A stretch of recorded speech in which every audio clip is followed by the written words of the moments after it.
বিশ্ব তামাক বিরোধী দিবস পালন করতে গিয়ে এইচসিজি ক্যান্সার হাসপাতাল কলকাতার একটি বিশেষ সচেতনতামূলক কর্মসূচি ও মুখগহ্বর পরীক্ষা শিবিরের আয়োজন করে। নিউটাউনের এই হাসপাতালের উদ্যোগে হাসপাতাল সংলগ্ন বিভিন্ন শিক্ষা প্রতিষ্ঠানের ছাত্রছাত্রী ও শিক্ষকদের নিয়ে আয়োজিত এই কর্মসূচিতে তামাকের মারণ প্রভাব সম্পর্কে সচেতন করার উপর বিশেষ জোর দেওয়া হয়। চিকিৎসকদের মতে প্রতি বছর ভারতে প্রায় 1 লক্ষ নতুন মুখগহ্বর ক্যান্সারের রোগী শনাক্ত হয়, যার অন্যতম প্রধান কারণ তামাক সেবন। পরীক্ষা শিবিরে মুখগহ্বর ও মাথা ঘাড়ের ক্যান্সারের প্রাথমিক লক্ষণ যেমন গালের ভিতরে বা জিভে লাল সাদা দাগ, না সারা ঘা, অস্বাভাবিক ফোলা এবং কণ্ঠস্বরের পরিবর্তন নিয়ে সতর্ক করা হয়। এইচসিজির প্রিভেন্ট অ্যাডিকশন অ্যাভয়েড নিকোটিন অভিযানের অঙ্গ হিসাবে পানের দোকানের আদলে একটি সচেতনতামূলক প্রদর্শনীও আয়োজন করা হয়।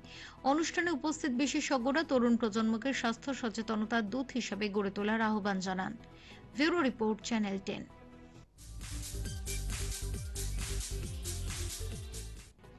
সাধারণ মানুষের পাশে দাঁড়ানোর জন্য শ্যামনগরে দীর্ঘদিন ধরে পরিচিত নাম হিমাংশু সরকার। বৃহস্পতিবার তার উদ্যোগে যুগের প্রতীক মাঠে নবনির্বাচিত বিধায়কদের সংবর্ধনা অনুষ্ঠান ঘিরে তৈরি হয় উৎসবের আবহ। এলাকার